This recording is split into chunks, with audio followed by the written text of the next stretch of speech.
नमस्कार. आज आपण बनवणार आहोत मुळ्याची भाजी. त्यासाठी आपण 2 मुळे धुवून बारीक किसणीने किसून घेतलेले आहेत.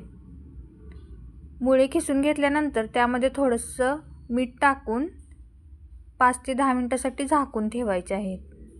त्यानंतर त्यातलं पाणी पिळून काढायचं आहे. नंतर आपण फोडणीची तयारी करूया. एका कढईमध्ये 2 चमचे तेल घेऊन त्यामध्ये जिऱ्या मोहरीची फोडणी द्यायची आहे. बारीक चिरलेली हिरवी मिरची टाकून घ्यायची आहे. त्यानंतर आपण जो मुळा किसून घेतलेला आहे तो टाकून घ्यायचा आहे. व्यवस्थित परतून घ्यायचा आहे.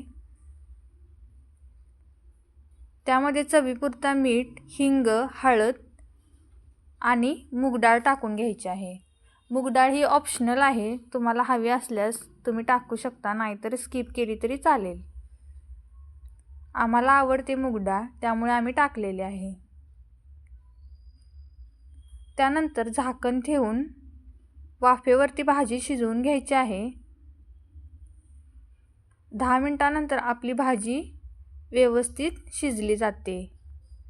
खाण्यासाठी गरमागरम तयार आहे मुळ्याची भाजी. आज श्रावण सोमवार असल्यामुळे मुळ्याची भाजी बनवलेली आहे.